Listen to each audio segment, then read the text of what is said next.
Om Shanti. Yogena Shittasya Padena Vashang Malang Sharirasya Saveddakena Yupakkaruttam Prabharam Muninang Patanjaling Pragyala Ranatoh Ashmi. Namaskar. দ্বিতীয় অসমৰ সমূহ দৰ্শকক জনাইছো আন্তঃৰাষ্ট্ৰীয় যোগ দিৱসৰ শুভকামনা। লগতে এই দিৱসৰ লগত সংগতি ৰাখি আজি গুৱাহাটী দূৰদৰ্শনৰ ষ্টুডিঅ'ৰ মজিয়াত আৰম্ভ কৰিবলৈ লৈছো এক বিশেষ অনুষ্ঠান। আমাৰ এই অনুষ্ঠান পোনপটীয়া প্ৰচাৰ আৰম্ভ কৰা হৈছে। যিসকল দৰ্শকে আমাৰ এই অনুষ্ঠান উপভোগ কৰি আছে তেখেতসকলকো জনাইছো অনুষ্ঠানৰ মাজলৈ সুস্বাগতম। শ্ৰদ্ধেয় দৰ্শকসকল, স্বামী বিবেকানন্দই কৈছিল, যোগ হৈছে এক প্ৰাচীন বিজ্ঞানসন্মত শিক্ষা। এই কথাষাৰৰ গূঢ়াৰ্থ মৰ্মাৰ্থ অকল ভাৰতবাসীয়ে নহয়, বিশ্ববাসীয়ে আজি উপলব্ধি কৰিছে। যোগেই হৈছে শাৰীৰিক, মানসিক, আধ্যাত্মিক, বৌদ্ধিক, নৈতিক, প্ৰাণিক আৰু কায়িক গুণসমূহৰ বিকাশ সাধনৰ এক প্ৰধান উৎকৰ্ষ। দৰ্শকসকল, দশম আন্তঃৰাষ্ট্ৰীয় যোগ দিৱসৰ বিষয়বস্তু হৈছে ব্যক্তি আৰু সমাজত যোগাভ্যাসৰ উত্তৰণ। আজি আমাৰ এই অনুষ্ঠানত আপোনালোকক জনাবলৈ অতি উল্লাসেৰে জনাবলৈ বিচাৰিছো, গুৱাহাটী দূৰদৰ্শনৰ ষ্টুডিঅ'ত আমি আমাৰ সতীৰ্থসকলৰ সৈতে মিলিত হৈছো। আমি যি কৰ্মশালা, আমি 7 দিনীয়া কৰ্মশালা আমি প্ৰতি বছৰে আমি অনুষ্ঠিত কৰি আহিছো আৰু এই কৰ্মশালাখন অনুষ্ঠিত কৰা হয় এককাৰী যোগাচাৰ্যৰ তত্বাৱধানত। এইবাৰ আমি আমাৰ কৰ্মশালাৰ আমি গুৰু হিচাপে আমি আমন্ত্ৰিত কৰি আনিছিলো বিবেকানন্দ যোগ অনুসন্ধান সংস্থাৰ আজীৱন সেৱাকৰ্মী, মুখ্য যোগ প্ৰশিক্ষিকা সন্মানীয় শ্ৰীযুতা দীপান্বিতা চন্দ্ৰকাৰ বাইদেউ আপোনাক আমন্ত্ৰণ জনাইছো। আৰু তেখেতৰ লগত আছে এই অনুষ্ঠানৰে এগৰাকী সদস্যা পাপৰি দেওঘৰীয়া। সন্মুখত আমাৰ বহি আছে আমাৰ সতীৰ্থসকল, কৰ্মচাৰী বিষয়াসকল। এতিয়া এই অনুষ্ঠানটো সুন্দৰভাৱে চলাই নিবলৈ, পুংখানুপুংখভাৱে চলাই নিবলৈ আমি ঘোষিকা মৰমৰ বৰ্ষা শৰ্মাক নিমন্ত্ৰণ কৰিছো। বৰ্ষা, তোমালৈ মই এতিয়া অনুষ্ঠানটো চলাই নিবলৈ অনুৰোধ কৰিছো। নমস্কাৰ, মই বৰ্ষা শৰ্মাই আন্তঃৰাষ্ট্ৰীয় যোগ দিৱস উপলক্ষে গুৱাহাটী দূৰদৰ্শন কেন্দ্ৰই আয়োজন কৰা এই বিশেষ অনুষ্ঠানটিলৈ আপোনালোক সকলোকে স্বাগতম জনাইছো। আমি 10ম বৰ্ষত ভৰি দিছো আন্তঃৰাষ্ট্ৰীয় যোগ দিৱসৰ। সেই উপলক্ষে আমাৰ ষ্টুডিঅ'টো এগৰাকী বিশেষজ্ঞা উপস্থিত আছে।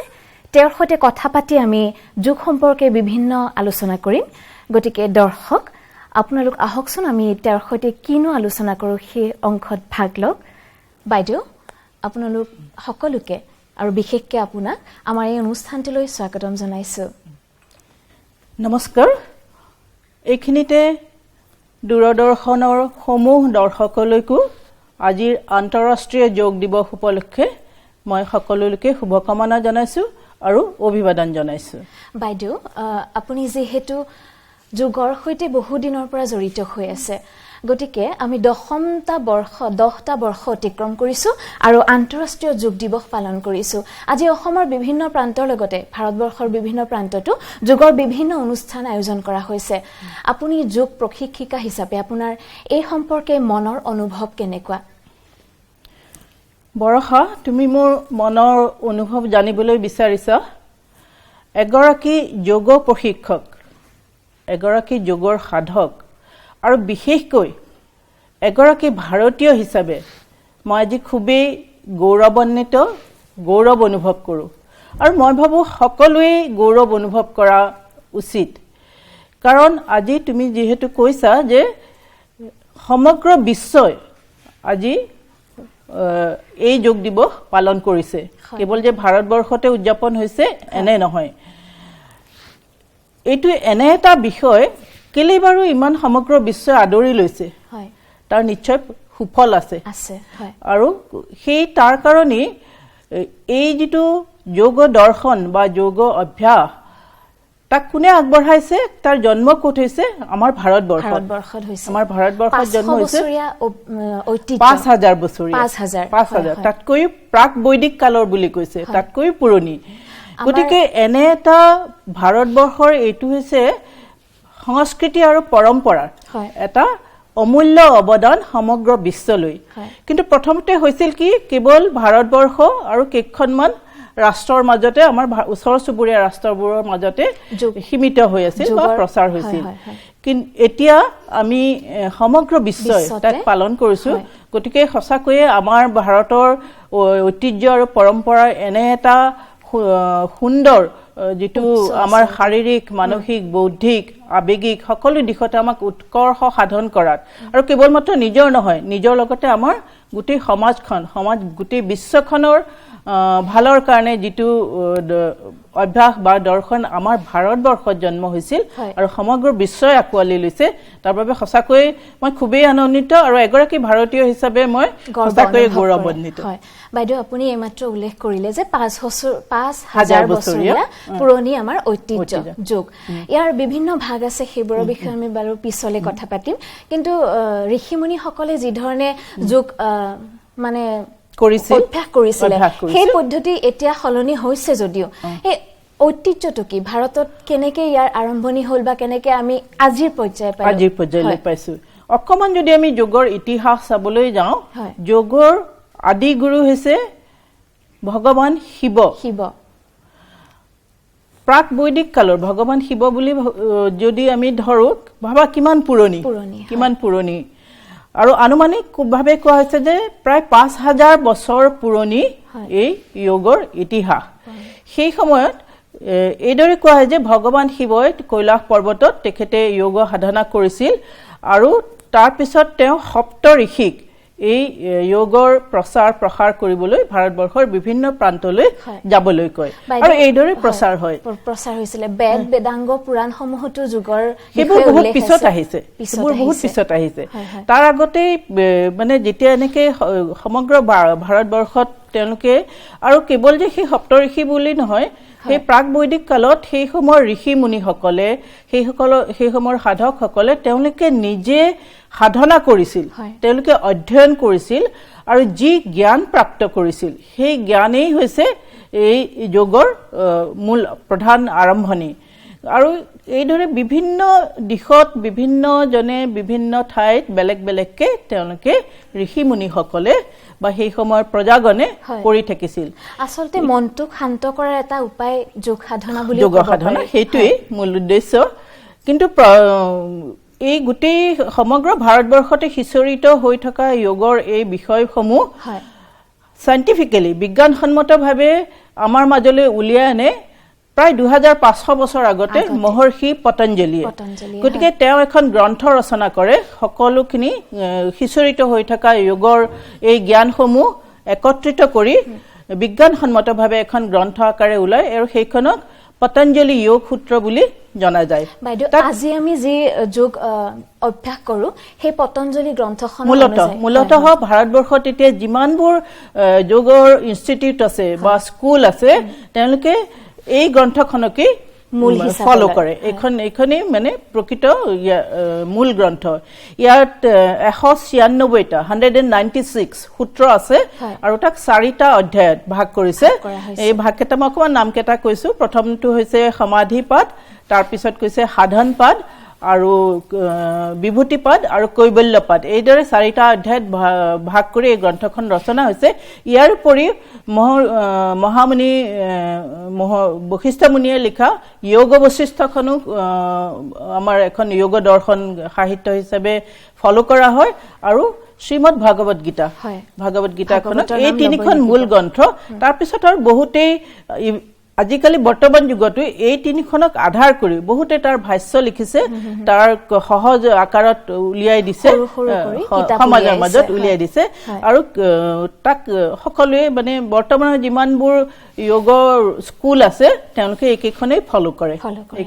বাইদেউ যেহেতু যোগ প্ৰশিক্ষণ বা যোগ অভ্যাসৰ কথা ওলাইছে আপুনি আমাৰ যিসকল আছে উপস্থিত তেওঁলোকক যেহেতু যোগ শিকালে আমি একেদিন কৰ্মশালা কৰিছো একেলগে কথাই গতিকে আমি আপুনি যদি অসুবিধা নাপায় তেনেহলে তেওঁলোকৰ সৈতে যে যোগৰ অভ্যাস কৰিব বিচাৰিছো আমি আকৌ এবাৰ কৰিম যাতে দৰ্শকসকলেও আমাৰ লগতে কৰিব পাৰে একেলগতে আমি আৰম্ভ কৰিম নেকি আৰম্ভ কৰিব পাৰো ঠিক আছে আমি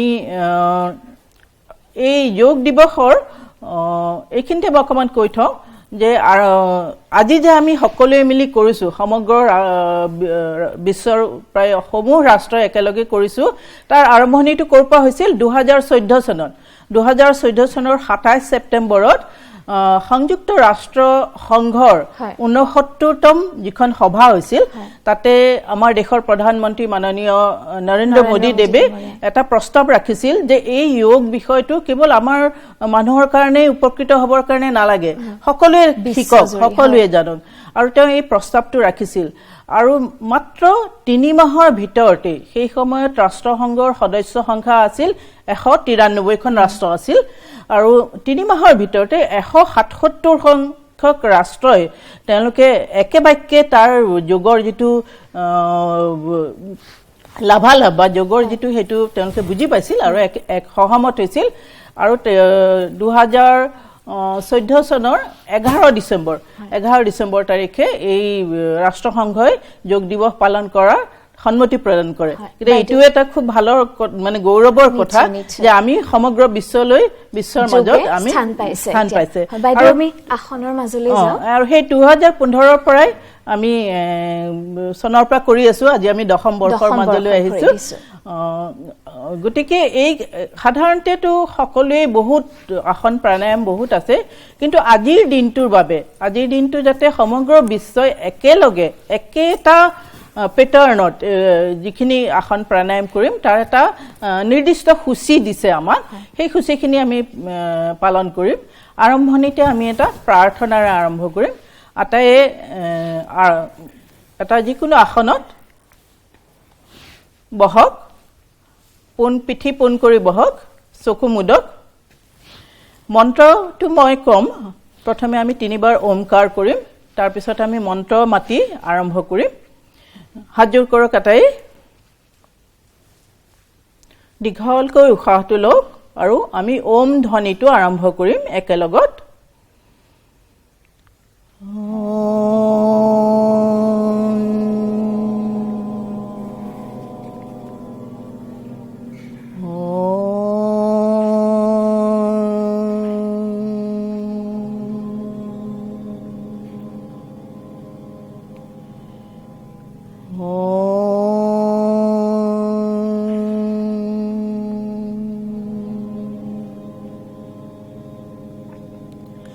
Sangachvathvam Sauvadathvam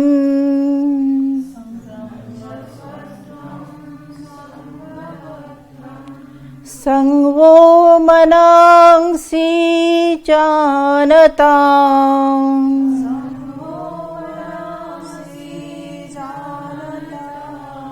Deva Bhagam Yatha Purvi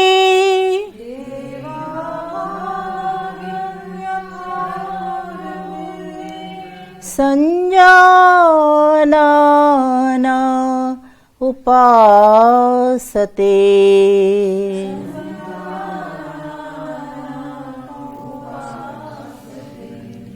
Om Shanti Shanti Shanti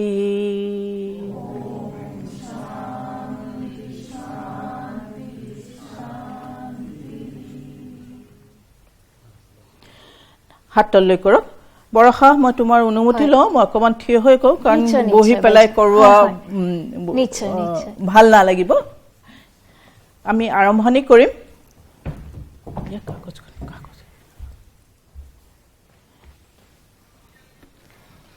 বাইদেউ আপুনি আৰম্ভ কৰিব পাৰে আৰম্ভ কৰো মই আটাই থিয় হৈ লওক বাইদেউ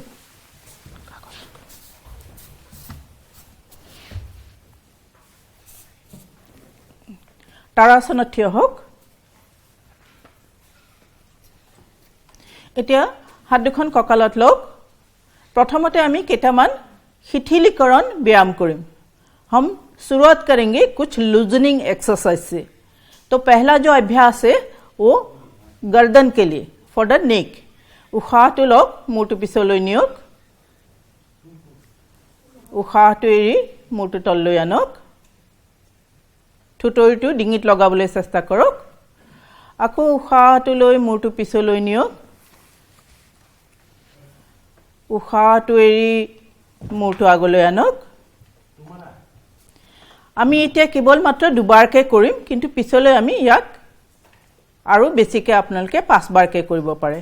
এবাৰ আমি কৰিম মূৰটো কাষলৈ হলোৱা, সাইড বেন্ডিং। উশাহ লওক, মূৰটো সোঁফালে কান্ধৰ পিনলৈ নমাওক, উশাহটো এৰি উশাহটো লৈ আকৌ সিধা হওক, উশাহটো এৰি বাওঁ পিনলৈ নমাওক। श्वास लीजिए, गर्दन सीधा कीजिए, श्वास को छोड़ते हुए दाहिने ओर आपको गर्दन को झुकाइए, फिर से श्वास लेके सीधा कीजिए और श्वास छोड़ते हुए बाईं ओर, फिर से गर्दन सीधा रखिए। अब तीसरी अभ्यास है, जो तीसरी वेरिएशन है, वो गर्दन को घुमाएंगे।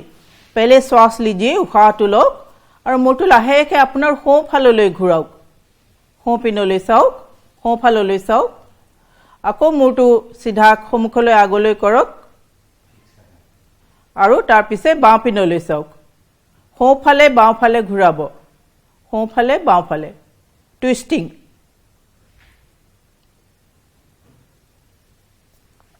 ৰৈ দিয়ক।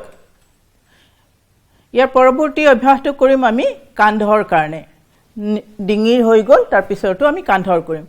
হাত দুখন এতিয়া সন্মুখলৈ লওক, সিধাকে ওপৰলৈ তোলক, কান্ধৰ ওপৰলৈ। এতিয়া হাতৰ তলুৱাটো বাহিৰৰ পিনে ঘূৰাই দিয়ক। উশাহটো লওক, হাতখন ওপৰলৈ টানক, উশাহটো এৰি হাতখন নমাই আনক, আকৌ উশাহটো লওক, হাতখন ওপৰলৈ টানক, উশাহটো লওক, হাতখন নমাই আনক। এবাৰ দুইখন হাত কাষলৈ নমাই লওক, হাতৰ তলুৱাটো ওপৰলৈ কৰক আৰু ভাঁজ কৰি লওক কান্ধলৈ। কিলাকুটি আগলৈ আনক, হাতৰ কিলাকুটি দুটা, कांध घुरुआ, शोल्डर रोटेशन। अब श्वास लेते हुए दोनों हाथों को ऊपर लीजिए और पीछे से उसको घुमाइए। और एक बार करक, उशाह लওক, ऊपरলৈ নিয়ক, উশাহটো এৰি নমাই আনক। এবাৰ ওলোটাকে ঘূৰাওক। প্ৰথমতে পিছলৈ নিয়ক, উশাহ লৈ উশাহটো এৰি নমাই আনক। মূৰটো সিধা ৰাখিব, কোনেও মূৰটো আগলৈ হলাই নিদিব দেই। উশাহটো এৰি নমাই আনক। এতিয়া হাত দুখন এৰি দিয়ক। এতিয়া অকণমান দুই ভৰিৰ মাজত গেপ লওক। আমি ডিঙি কৰিলোঁ, কান্ধৰ কৰিলোঁ, এতিয়া আমাৰ যিডাল মেৰুদণ্ড, ৰাজহাড়ৰ কাৰণে আমি কৰিম, তাক কোৱা হৈছে স্পাইনেল টুইষ্ট। দুইখন হাত আগলৈ লওক, উশাহ লওক, উশাহটো এৰক, আপোনাৰ সোঁফালে ঘূৰক, বাওঁ হাতখন কান্ধত আৰু সোঁ হাতখন পিছলৈ ঘূৰাই দিয়ক। গাত পিছফালে কঁকালত মেৰিয়াই দিয়ক। আকৌ উশাহটো লৈ আগলৈ আহক, উশাহটো এৰক, এবাৰ বাওঁ পিনে ঘূৰক, সোঁ হাত বাওঁ কান্ধত, বাওঁ হাত কঁকালত। আকৌ এবাৰ কৰক, উশাহ লওক, আগলৈ আহক, উশাহটো এৰি আনটো ফালে ঘূৰক, উশাহ লওক, আগলৈ আহক, উশাহ এৰি বাওঁ পিনে ঘূৰক। দুই পিনে কৰিলেহে সম্পূৰ্ণ হ'ব। উশাহ লওক, আগলৈ আহক, লাহেকৈ দুইখন হাত নমাই লওক। এতিয়া চাব, মই প্ৰতিটো অভ্যাস উশাহ নিশাহৰ লগত মিলাই কৰাইছোঁ। আপোনালোকে উশাহ নিশাহৰ লগত মিলাই কৰিলে খুব বেছি ভাল ফলাফল পোৱা যায়। সেইকাৰণে যেতিয়া আপোনালোকে শিকিব, চেষ্টা কৰিব যাতে উশাহ নিশাহৰ লগত মিলাই কৰিব পাৰে। ইয়াৰ পিছৰ আসনটো কৰিম আমি আমাৰ তলৰ ভাগৰ ভৰিৰ পৰা কঁকালৰ পৰা তলৰ অংশৰ কাৰণে। দুই ভৰিৰ মাজত সামান্য গেপ লওক, হাত দুখন আগলৈ লওক। अब श्वास लीजिए पहले और श्वास छोड़ते हुए हाफ सिट कीजिए, आधा बैठिए, पीठ सीधा। फिर श्वास लीजिए, ऊपर आइए, inhale and out, again exhale and down, smiley face, inhale out, exhale down. हाहि मुआके करक, खूब টেনশ্যন লৈ নকৰিব ইনহেল আপ আৰু এবাৰ আঁঠু বিষাইছে চাগে এক্সহেল ডাউন ইনহেল আপ হাত দুখন নমাই আনক এইকেইটা একদম সৰু সিম্পল লুজনিং এক্সাৰসাইজ আছে এইখিনি আমি কৰিলো ইয়াৰ পিছত আমি কৰিম আসনৰ অভ্যাস লৈ যাম বাইদেউ মই এইখিনিতে সুধিব বিচাৰিছো আমাৰ দৰ্শকসকলৰ উদ্দেশ্য কৰি আপুনি যে ওপৰ ভাগৰ আসন কৰালে কোনোবা ৰোগীয়ে দীৰ্ঘ সময় ধৰি স্পন্ডিলাইটিছ ৰোগত ভুগি আছে তেওঁলোকে আৰম্ভ কৰিছে কৰিবলৈ এই আসনবোৰ তেতিয়া তেওঁলোকে সম্পূৰ্ণৰূপে সুফল পাবনে এতিয়া যে এইমাত্ৰ আমি যিখিনি কৰিলো সেইখিনি একচুয়ালি আসনৰ শাৰীত এতিয়াও নপৰে এইখিনি কয় লুজনিং এক্সাৰসাইজ শিথিলীকৰণ ব্যায়াম কিন্তু এই যে নেক মুভমেন্ট আৰু শোল্ডাৰ ৰোটেশন এই দুটা সাৰ্ভাইকেল স্পন্ডাইলিসিসৰ কাৰণে খুব ভাল অভ্যাস তেওঁলোকে যদি ৰেগুলাৰ কৰে নিশ্চয় সুফল পাব যিকোনো বয়সৰ লোকে কৰিব পাৰিব লেকিন পিছৰ এতিয়াহে আমি আসন আৰম্ভ কৰিম দেই আসনৰ প্ৰথম আৰম্ভণিটোৱে হৈছে তাৰাসন তাৰাসনৰ কাৰণে দুই ভৰি একেলগ কৰক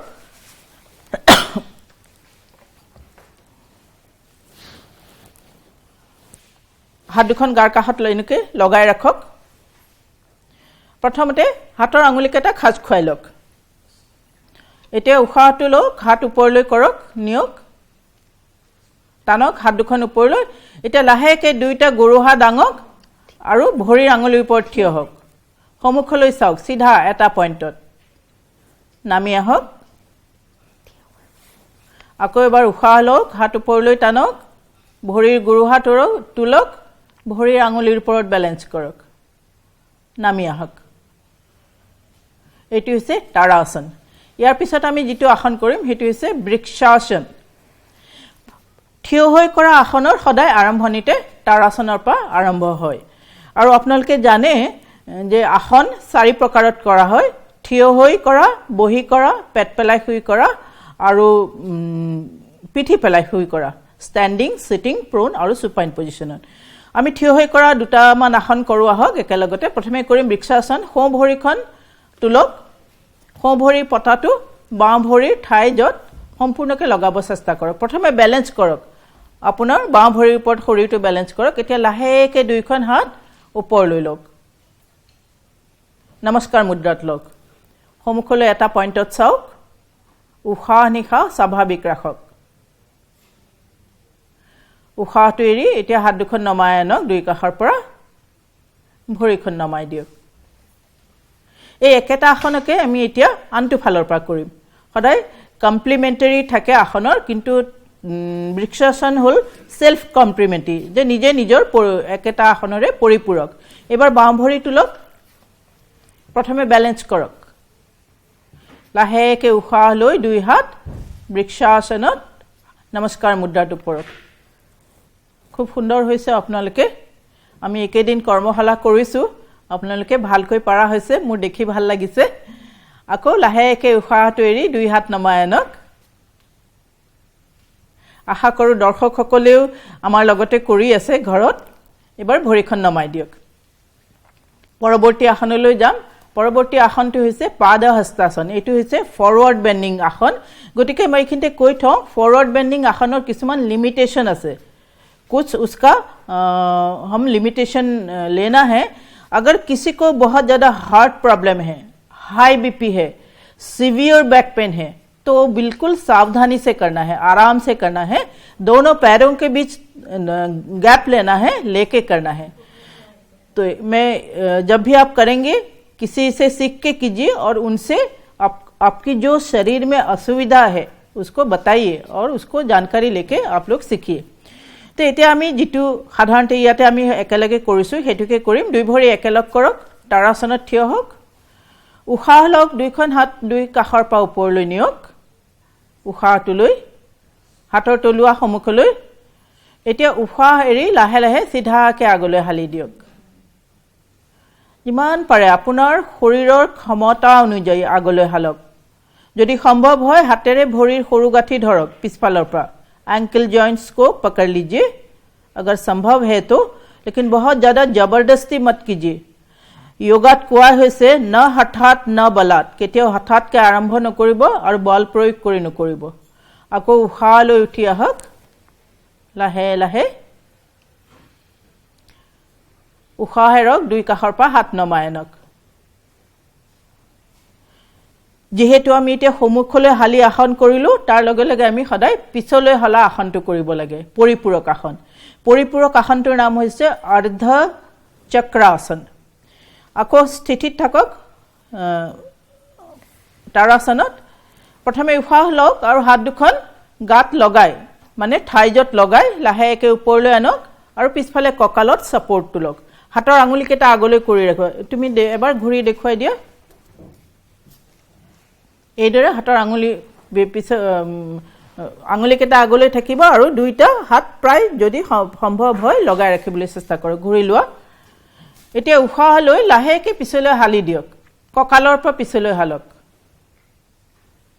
নৰ্মেল যেতিয়া আমি আসনটো ধৰি ৰাখো সদায় উশাহ নিশাহ স্বাভাৱিক ৰাখিব নৰ্মেল ব্ৰিডিং কোট কেনে লাগিছে অনুভৱ কৰক কৰবাত হয়তো আপোনাৰ খুব টানি ধৰিছে কষ্ট হৈছে আৰু কোনোবাখিনিত হয়তো খুব ভাল লাগিছে এই দুয়োটা অনুভূতি ল'ব সদায় সজাগতাৰ সৈতে যোগ অভ্যাস কৰিব উশাহটোলৈ উঠি আহক উশাহ এৰি হাত নমাই দিয়ক যোগৰ প্ৰথমটোৱে কৈছে শৰীৰ আৰু মনক একেলগ কৰিব দিছে আমি এতিয়া আসন কৰি আছো আসন কৰোতে আপোনাৰ মনটোৰে সদায় শৰীৰৰ ভিতৰত নিজৰ এৱাৰনেছটো ৰাখিব আৰু কেনে পৰিৱৰ্তন লাগিছে হেতু অনুভৱ কৰিব হেতুই হৈছে প্ৰথম শৰীৰ আৰু মনক একলগ কৰা আমি এই কেটা আসন কৰিলো আমি থিয় হৈ কৰিলো বৃক্ষাসন পাদহস্তাসন আৰু কি কৰিলো নাম কক অৰ্ধ চক্ৰাসন এতিয়া আমি বহি কৰা আসন কৰিম বহি লওক দণ্ডাসনত বহক বাইদেউ আমাৰ যি শংকৰদেৱ মাধৱদেৱৰ সত্ৰীয়া নৃত্য সেই সত্ৰীয়া নৃত্যৰ যিবোৰ মাটি আখৰা সেইবোৰ আসন তাকে শংকৰদেৱে সেই আসনকে আসনৰ অভ্যাস কৰিছিল মাটি আখৰাৰ গোটেই সেইবোৰ আসনেই হয় এতিয়া আমি কৰিম দণ্ডাসনত বহি কৰা আসন কৰিম প্ৰথমে আমি কৰিম ভদ্ৰাসন দুইখন ভৰি ভাঁজ কৰক একেলগতে পাপৰিক চাওক পাপৰিয়ে দেখুৱাইছে আপোনালোকক আৰু হাতৰ আঙুলিবিলাক খাজ খুৱাই লওক ধৰি লওক ভৰিৰ আঙুলিকেটা ভালকে আৰু ভৰিৰ গৰুহাটো গাৰ পিনলৈ টানি আনক কাণটো শিথিল কৰি দিয়ক চকু মুদক আৰু চেষ্টা মনেৰে মানসিকভাৱে ভৰি দুখন ৰিলেক্স কৰি দিয়ক যিমানে আপুনি ৰিলেক্স কৰিব দেখিব লাহে লাহে লাহে লাহে নিজে নিজে ভৰি দুখন শিথিল হৈ ক্ৰমাৎ তললৈ নামি গৈছে যদি আপুনি টাইটকে ধৰি ৰাখে টেনচন দি থাকে কেতিয়াও নাযায় সেইকাৰণে আসনৰ যিটো দ্বিতীয় পৰিভাষা কৈছে প্ৰয়ত্ন শৈথিল্য অনন্ত সমপত্তিভ্যাম যে এবাৰ আমি আসনটোৰ আৰম্ভ কৰাৰ পিছত যেতিয়া আমি অন্তিম অৱস্থা পাম তেতিয়া শিথিল কৰি দিয়ক তেতিয়াহে আসল প্ৰকৃত স্থিতিটো পাম আৰু শেষত গৈ আমি মনটো এটা অনন্ত এটা বিশালতাৰ মাজত নিজতে মনটো এৰি দিয়ক লাহেকে চকু মেলক হাত এৰি দিয়ক ভৰি দুখন আগলৈ মেলি দিয়ক দণ্ডাসনলৈ আহক দণ্ডাসনৰ পৰা আমি পৰৱৰ্তী আসনটো কৰিম বজ্ৰাসন আপোনালোকে সকলোৱে জানে বজ্ৰাসন এটা খুব ভাল আসন আৰু এইটো একমাত্ৰ আসন যিটো আমি কিবা আহাৰ ভাত পানী মানে লঘু আহাৰ গুৰু আহাৰ কৰাৰ পিছতো আমি কৰিব পাৰো ই আমাৰ হজম হোৱাত সহায়ক হয় বজ্ৰাসনৰ কাৰণে দুইখন ভৰি পিছলৈ ভাঁজ কৰি লওক যদি সম্ভৱ হয় সোঁ ভৰি সোঁফালৰ পৰা ভাঁজ কৰক बाँ भरी बाँ फालर पर भांज करो वज्रासन में बैठ जाइए अपने एड़ियों को फैला के बैठिए और दोनों घुटना एक साथ रखिए आंखें बंद कीजिए श्वास के ऊपर ध्यान रखिए अपने श्वास के आवागमन को देखिए अंदर जाना बाहर आना just feel your breathing inhalation and exhalation अब इस आसन से हम अगला आसन तक जाएंगे जो पहले हम पीछे झुक के करना आसन करेंगे और उसका नाम है अर्ध उष्ट्रासन अब घुटनों के बल खड़े हो जाइए लाहेके आठुर पर ठिय होक आठु दुटार मजत गैप लওক অকমান ফাক কৰক ঠিক সমানে ভৰিৰ পিছফালেও গেপ লওক এটা লাহেকে হাত দুখন কঁকালত সাপোৰ্ট লওক আকৌ কৈছো হাতৰ আঙুলিবোৰ আগলৈ কিলাকুটিকেটা পিছলৈ কৰক যাতে আপোনাৰ চেষ্টটো ওপেন হয় বুকুখন বহলকে মেল খায় তাৰ ফলত আমাৰ যিটো হাওঁফাওঁ লাং তাৰ এক্সাৰচাইজ হ'ব এতিয়া উশাহ লওক আৰু লাহে লাহে পিছলৈ হালি দিয়ক লাহে লাহে পিছলৈ হালক আৰু যেতিয়া আমি আধা হালো সেইটো কোৱা হৈছে অৰ্ধ উষ্ট্ৰাসন আৰু আমি পূৰ্ণ উষ্ট্ৰাসনলৈ যাবলৈ চেষ্টা কৰিম লাহে লাহে আপুনি হাত দুখন এৰক সোঁ হাত এৰক বাওঁ হাত এৰক আৰু যদি সম্ভৱ হয় ভৰিৰ গৰুহাৰ ধৰিবলৈ চেষ্টা কৰক কোনোবাই যদি প্ৰথমবাৰৰ কাৰণে কৰিছে আজিয়ে পূৰ্ণ উষ্ট্ৰাসন কৰিবলৈ চেষ্টা নকৰিব অসুবিধা পাব পাৰে কৰবাত হয়তো দুখ পাব পাৰে অৰ্ধ উষ্ট্ৰাসনৰ অৱস্থাত থাকক আকৌ লাহে লাহে উঠি আহক প্ৰথমে কঁকালত ছাপৰ্টটো ল'ব জাৰ্ক নিদিব স্মুথলি কৰক লাহেকৈ বহি দিয়ক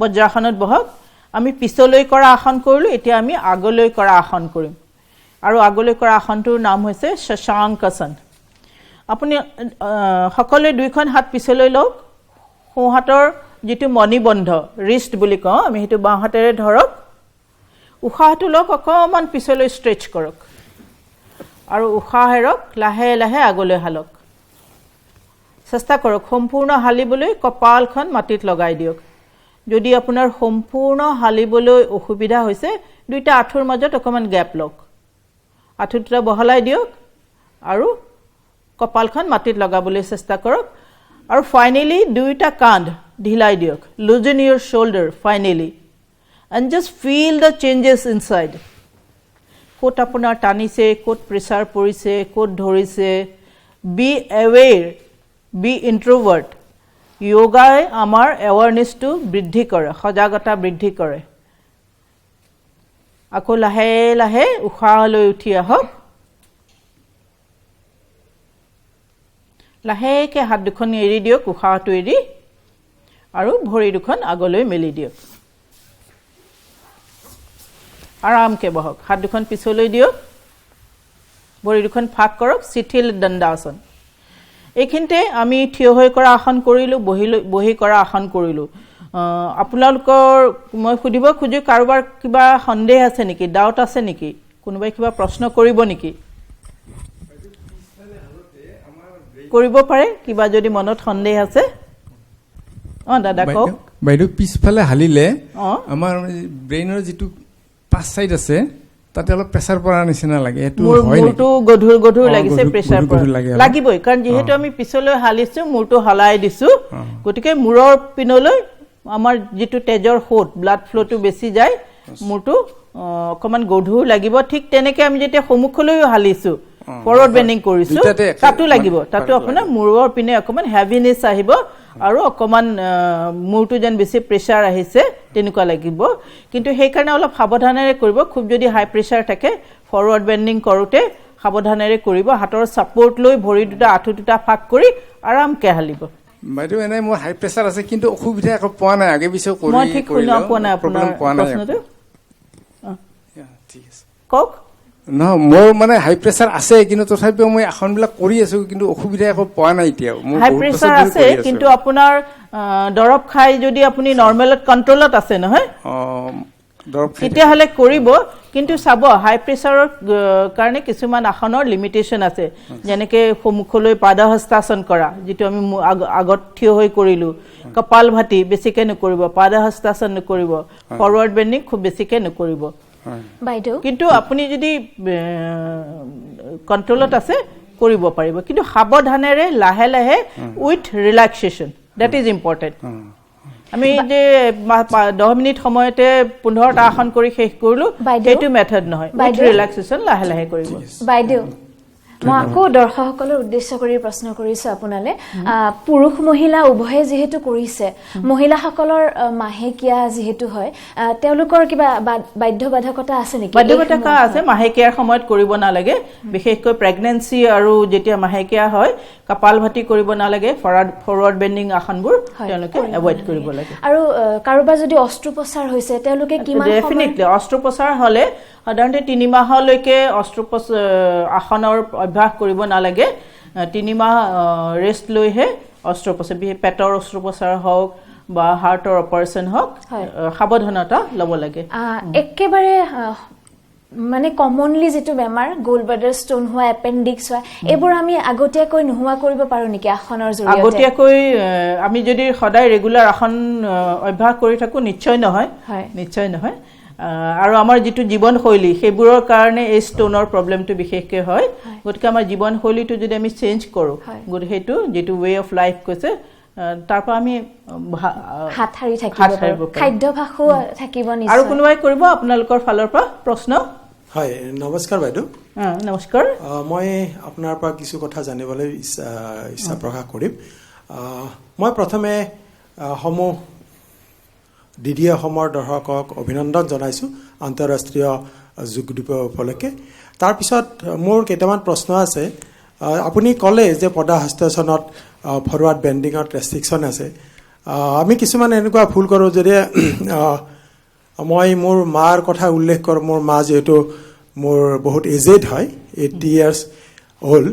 গতিকে তেখেতৰ আৰম্ভণিৰ পৰা মই দেখিছোঁ কঁকালৰ বিষ বিশেষকৈ তিৰোতা মানুহৰ ক্ষেত্ৰত এইটো খুবেই হৈ থকা দেখা যায় যে তিৰোতা মানুহবোৰৰ কঁকালৰ বিষ মোটামুটি 50 to 60% লেডিজৰ কঁকালৰ বিষ থাকে তাতে মোৰ মাও পৰে গতিকে কেৱল তিৰোতা মানুহ বুলি নহয় কঁকালৰ বিষটো আজিকালি খুবেই কমন বিভিন্ন আমাৰ কামৰ কাৰণে বা বিভিন্ন কাৰণত হয় আৰু যেহেতু আপুনি মাৰ কথা কৈছে 80 বছৰ তেখেত সেই সময়ত তেওঁলোকে যথেষ্ট শাৰীৰিক কষ্ট কৰিছিল সেই অনুযায়ী হয়তো তেওঁলোকে বিশ্ৰাম কৰা নাছিল বা অন্য একো আসন প্ৰাণায়ামৰ অভ্যাস কৰা নাছিল সেই কাৰণে হৈছে কিন্তু যোগ অভ্যাসৰ দ্বাৰা এনে কিছুমান আসন আছে ই সম্পূৰ্ণৰূপে ভাল হ'ব পাৰে তাক ভালকে কৰিব পাৰে আমি এতিয়া কৰিম আপোনাৰ প্ৰশ্নটোৰ লগতে মই মিলাই লৈছো আমি ভুজংগাসন শলভাসনৰ অভ্যাস কৰিম আৰু মকৰাসন এই তিনিটা আসন কঁকালৰ বিষৰ কাৰণে খুব ভাল আসন গতিকে আহক আমি একেলগে কৰো আপোনাৰ প্ৰশ্নটোৰ উত্তৰ আপুনি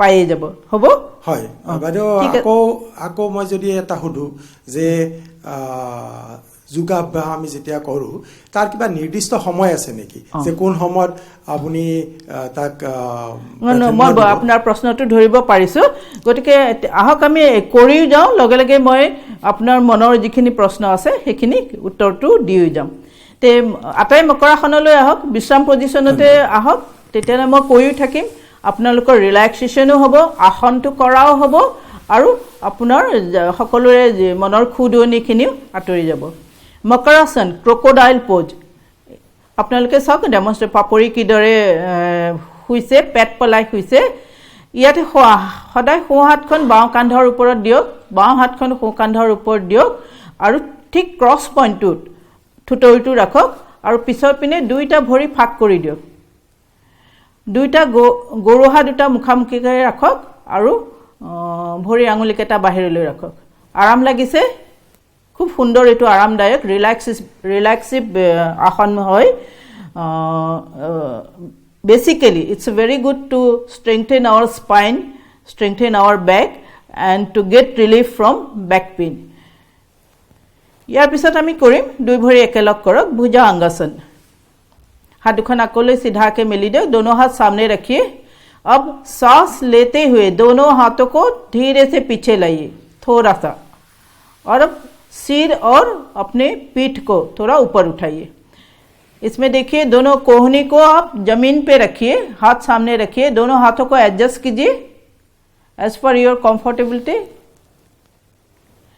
आंखें बंद कीजिए श्वास के ऊपर ध्यान रखिए श्वास प्रश्वास स्वाभाविक रखिए आराम महसूस कीजिए आपके कमर में upper back middle back lower back just feel अब धीरे से श्वास छोड़ते हुए नीचे आइए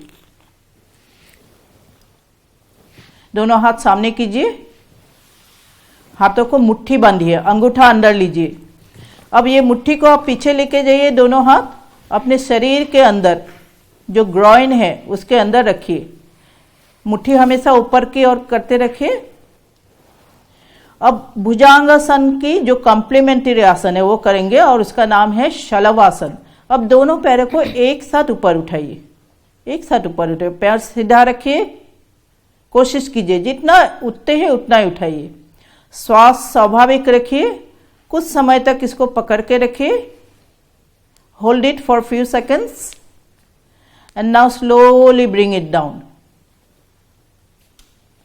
আমি আজি এবাৰকে কৰিছো কিন্তু আপোনালোকে এটো দুবাৰ বা তিনিবাৰ ৰিপিট কৰিব পাৰে কিন্তু ৰিপিট কৰাতকৈও বেছি ভাল হ'ব আপোনালোকে যে যদি হোল্ড কৰা সময়খিনি বঢ়াব পাৰে এটা লাহেকে দুইখন হাত আগলৈ উলিয়াই দিয়ক মকৰাসনৰ পজিশনলৈ আহক আৰামদায়ক পজিশনলৈ পিছফালে ভৰি দুখন মেলি দিয়ক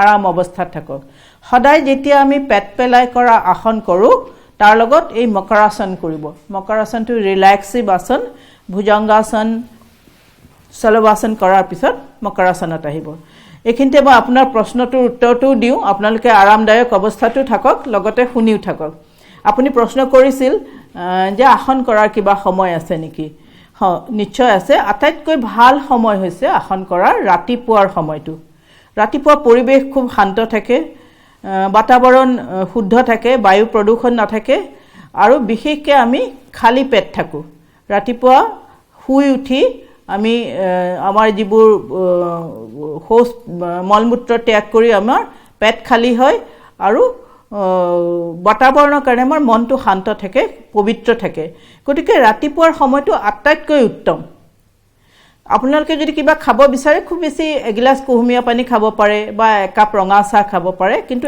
একো গুৰু আহাৰ নাখাব খালি পেটত আসন কৰা ৰাতিপুৱা কিন্তু সকলো সময়তে আমাৰ সম্ভৱ নহয় যে ৰাতিপুৱাই যে আমি আসন কৰিব পাৰো বুলি আপুনি দুপৰীয়াও কৰিব পাৰে আবেলিও কৰিব পাৰে আপুনি যদি দুপৰীয়া কৰে আমাৰ ৰাতিপুৱাৰ যেটো আহাৰ খাও জলপান বা ব্ৰেকফাষ্ট বুলি কও 2 ঘণ্টাৰ পৰা 2.5 ঘণ্টা সময় গ্যাপ দিব আৰু যদি গধূলি সময়ত কৰো আমি দুপৰীয়াৰ যেটো আহাৰ খাও লাঞ্চ কৰো তাৰ পৰা 4 ঘণ্টা সময় গ্যাপ দিব দি ধৰক আপুনি 2টা বজাত ভাত খাইছে তেতিয়া হলে আবেলি 6টা বজাত কৰিব সেইখিনি সময়ত আমাৰ যিখিনি খোৱা বস্তুখিনি হজম হৈ যায় পেটটো খালি হয় আপুনি নিজেই চাব যে আমি খুব খাই বৈ আমি আসনবোৰ কৰিব নোৱাৰিম গতিকে সময় আপুনি নিজৰ মতে নিজৰ কামৰ সময়ৰ মাজতে সময় উলিয়াই কৰিব কিন্তু এই কথাটো ৰাখিব চাব যে পেটটো যাতে খালি হয় ঠিক আছে আমি এতিয়া তাৰ পিছৰ আসনটোলৈ যাম লাহেকে ঘূৰি লওক পিঠি পেলাই শুওক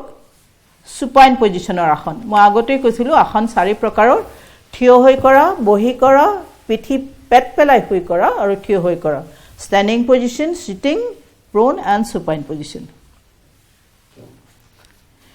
এতিয়া আমি পিঠি পেলাই শুই কৰা আসন কেইটা কৰিম দুইখন ভৰি একেলগ কৰক হাত দুখন গাৰ কাষলৈ লওক দুই ভৰি সিধাকে ৰাখক ভৰিৰ গৰুহা আৰু বুঢ়া আঙুলি একেলগে ৰাখিবলৈ চেষ্টা কৰক ভৰি সিধা কৰি ৰাখক দাদা ভাজ নকৰিব প্ৰথমে আমি কৰিম উত্তানা পাদাসন এটা লাহে লাহে দুইখন ভৰি 40 ডিগ্ৰী এংগললৈ উঠাওক চেষ্টা কৰক उखा निखा नॉर्मल रखो कोशिश कीजिए इस अवस्था को बनाए रखने के लिए शुरुआत करेंगे हम 10 सेकंड से उसके आगे आप 30 सेकंड 1 मिनट तक जा सकते हैं अब धीरे धीरे दोनों पैरों को नीचे लाइए उत्ताना Padasana it's very good to strengthen our lower abdomen and to strengthen our leg muscles particularly thigh muscles calf muscles and good for the knees to strengthen our knees around the muscles of the knees eta ami laheke duikhon bhori 90 degree loi utham ako ahok bhori ekelok korok lahe lahe ukha loi 90 degree konoloi tulok অলপ সময় ধৰি ৰাখক উখা নিখা স্বাভাৱিক ৰাখক পেটৰ ওপৰত pressure আহিছে অনুভৱ কৰক ভৰি দুখনত আৰাম অনুভৱ কৰক পেট কমাবলৈ এটো এটা খুব ভাল অভ্যাস দেই পেটৰ ফেটবোৰ কমাবলৈ এটা লাহে লাহে একো উখা তৰি ভৰি দুখন নমাই আনক অৰ্ধ হলাসন ডায়াবেটিছৰ কাৰণে এটো আসন কৰিব পাৰে খুব ভাল লাহেকে দুইখন ভৰি ফাক কৰক অকমান বিশ্ৰাম কৰক প্ৰতিটো আসনৰ পিছত সদায় 5 পৰা 10 সেকেন্ড বিশ্ৰাম লব কাৰণ আমি যেতিয়া আসন কৰো আমাৰ শৰীৰটোত ষ্টিমুলেশন আহে সেই ষ্টিমুলেশনটো যদি আমি আকৌ নৰমাল নকৰো আৰু তাৰ পিছত আমি এটাৰ পিছত এটা আসন কৰিয়েই যাও তেতিয়া সেই ষ্টিমুলেশনটো গৈ গৈ শেষত আপোনাৰ অসুবিধাৰ সৃষ্টি কৰিব পাৰে ইয়াৰ পিছৰ আসনটো কৰিম আমি দুই ভৰি একেলগ কৰক হেতু হৈছে সেতু বন্ধা আসন দুইখন ভৰি একেলগ কৰি ভাঁজ কৰক আঁঠুত আৰু ভৰি দুটা যিমান পাৰে গাৰ কাষলৈ চপাই আনক হাত দুখন গাৰ কাষত ৰাখক কোনোবাই যদি ভৰিৰ গৰুহা দুটা ধৰিব পাৰে those who can hold the ankles ধৰি লওক ধৰিব নোৱাৰিলেও হাতেৰ আঙুলি কেটাৰে ভৰিৰ গৰুহাটো চুব পাৰিলেও হ'ব এতিয়া লাহেকৈ উশাহটো লৈ কঁকালটো ওপৰলৈ ডাঙক এখন সেতুৰ দৰে ব্ৰিজৰ দৰে আমাৰ শৰীৰটো আকাৰ লয় সেইকাৰণে আসনটোৰ নাম দিয়া হৈছে সেতু বন্ধা আসন আকৌ উশাহটো এৰি লাহে লাহে নামি আহক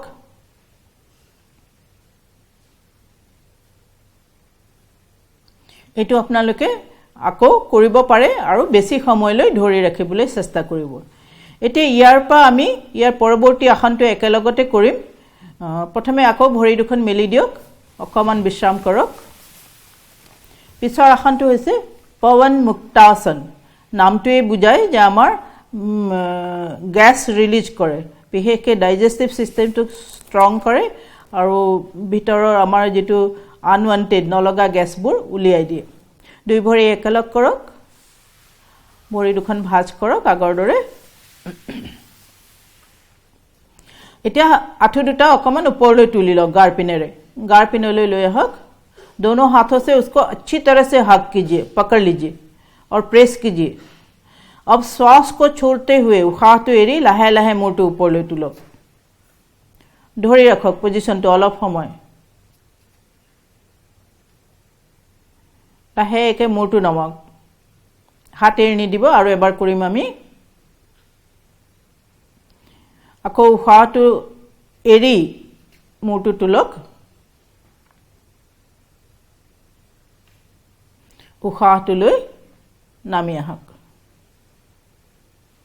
লাহেকৈ হাত দুখন প্ৰথমে এৰক ভৰি দুখন আগলৈ মেলি দিয়ক আৰু সবাসনত দুইখন ভৰি ফাক কৰক গাটো সম্পূৰ্ণ শিথিলকে ঢিলাকে মাটিৰ ওপৰত এৰি দিয়ক कोलैप्स कंप्लीटली पूरे शरीर को ढीला छोड़ दीजिए जमीन के ऊपर दोनों हाथ दोनों पैरों की उंगलियां हाथों की उंगलियां ढीला रखिए शिथिल रखिए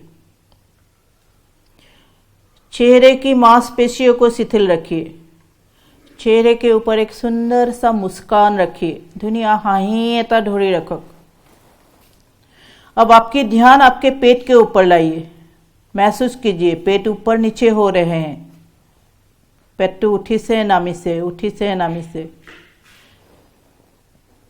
এতিয়া এই উঠা নামাটোক আমি আমাৰ উশাহ নিশাহৰ লগত মিলাম सांस जब लेंगे पेट ऊपर आएंगे श्वास जब छोड़ेंगे पेट अंदर উশাহটো লওঁতে পেটটো ফুলিব দিয়ক উশাহটো এৰোতে পেটটো সোমাবলৈ দিয়ক দুবাৰমান লাহে লাহে দীঘলকৈ উশাহ ল'ব দীঘলকৈ এৰিব প্ৰতিটো উশাহ নিশাহৰ লগত পেটৰ মুভমেণ্টটো অনুভৱ কৰক মনেৰে চাই যাব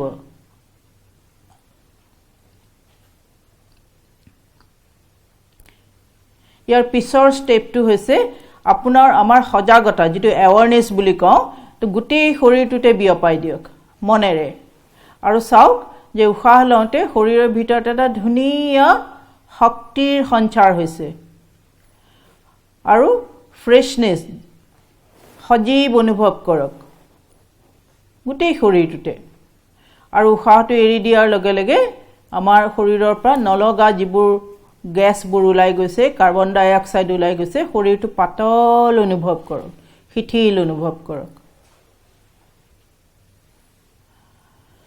যোগ অভ্যাসৰ দ্বাৰা আমাৰ সজাগতা বৃদ্ধি হয় আৰু আমাৰ এক্সপানশন হয় এক্সপানশন মানে শাৰীৰিক এক্সপানশনৰ কথা কোৱা নাই মই এতে মানসিক এক্সপানশনৰ কথা কৈছো মনটো আমাৰ বিশাল হয় মন পবিত্ৰ হয় আৰু সকলোকে আদৰি লোৱাৰ সেই ভাৱনা আমাৰ মাজত জাগৃত হয় গতিকে এই দুটা কথা সদায় মনত ৰাখিব যোগা এৱাৰনেছ বৃদ্ধি কৰে আৰু আমাৰ মাজত বিশালতাৰ অনুভৱ কৰে আমাৰ দৃষ্টিকোণ সলনি কৰে সকলোতে এটা পজিটিভনেছ দেখাৰ সকাৰাত্মক ভাৱনাৰ আমাৰ মাজত সঞ্চাৰ কৰে এবাৰ লাহে লাহে দুই ভৰি আকৌ একেলগ কৰক আমি লাহেকে উঠিম সভাখনৰ পৰা আপোনালোক সকলোৱে জানে সকলো ধৰ্ম সংস্কৃতি আৰু দৰ্শনৰ যুগেই হৈছে এক অমূল্য সম্পদ এই দৰ্শন আৰু সংস্কৃতি আগত ৰাখি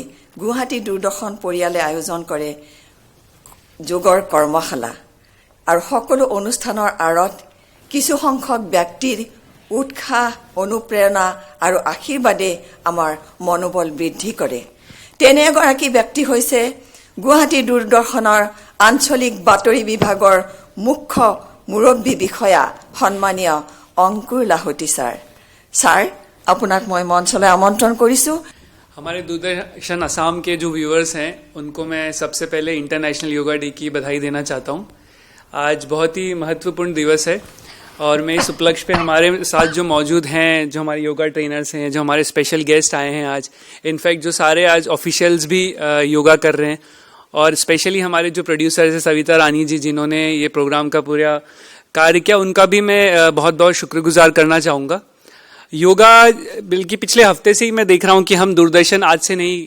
बहुत टाइम से हम योगा को प्रमोट करते हैं अभी हमने दूरदर्शन पे यहाँ पर कैंप्स भी लगाए थे योगा के पिछले एक हफ्ते से उस पर कैंप्स भी चल रहे हैं तो कुछ बातें मैं ज़रूर मतलब आप लोगों के साथ शेयर करना चाहता हूँ कि योगा क्यों इम्पॉर्टेंट है यदि आज आप देखेंगे तो भारत में जो लाइफस्टाइल डिजीजेज है वो it is on a rise आप देखिए पूरे वर्ल्ड में सबसे ज़्यादा डायबिटीज़ के केस अभी इंडिया में पाए जाते हैं चाहे वो ब्लड प्रेशर हो गया हो हार्ट अटैक हो गया हो या डिप्रेशन हो गया हो ये सारी डिजीजेज बहुत राइज पर है क्योंकि हमारा जो लाइफस्टाइल है जो हमारा कल्चर है धीरे धीरे फास्ट पेस होता जा रहा है तो स्पेशली योगा का इतना इम्पोर्टेंस है इन डिजीजेज के लिए यदि योगा इज़ बेसिकली आज से नहीं चला आ रहा है सदियों से चला आ रहा है यदि आप देखेंगे तो कितने सालों मतलब हजारों साल से पहले से पतंजलि का जो योग था वो आज पूरी दुनिया उसको मान रहा है तो योगा से बहुत फायदा होता है जैसा कि सही कहते हैं योगा हमारी बॉडी माइंड और सोल को इंटीग्रेट करता है जैसे कि अभी यहाँ पर भी आपके इतने ट्रेनर्स ने आपको इतने सारे आसन भी जो सिखाए हैं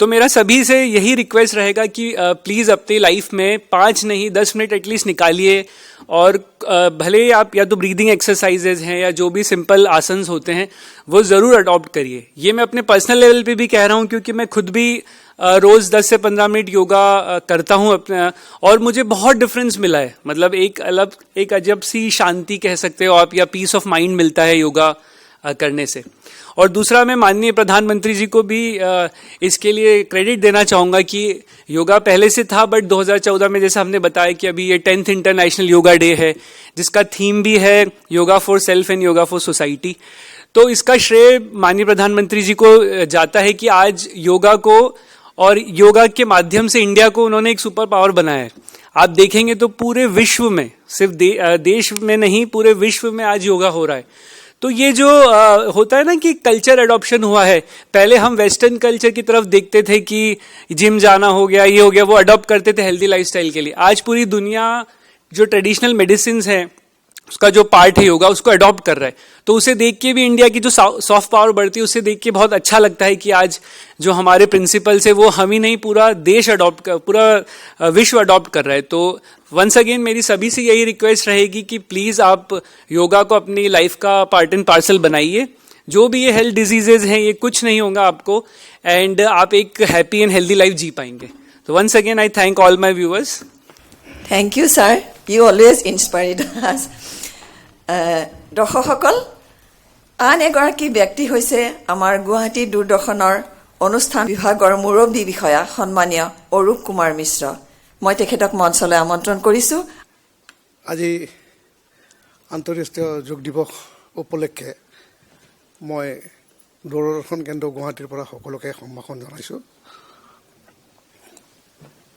যোগ এজন মানুহ আচলতে সুস্থ মন আৰু সুস্থ শৰীৰ থাকিলে মানুহে কাম কৰাৰ দুগুণ স্পৃহা পায় আৰু সেইটো সম্ভৱ হয় এই যোগৰ ফলত মই দেখিছোঁ প্ৰতিটো অনুষ্ঠান প্ৰতিষ্ঠানে এনেকুৱা ধৰণৰ যোগৰ কৰ্মশালা পাতি আহিছে আমিও এই দূৰদৰ্শন কেন্দ্ৰতে প্ৰতি বছৰে এনেকুৱা যোগৰ কৰ্মশালা পাতি আহিছোঁ আৰু ভৱিষ্যতলৈও পাতি যাম, যাৰ ফলত আমি এটি সুস্থ মন আৰু সুস্থ শৰীৰ লৈ দুগুণ উৎসাহেৰে কাম কৰিবলৈ আগবাঢ়ি যাম। ধন্যবাদ।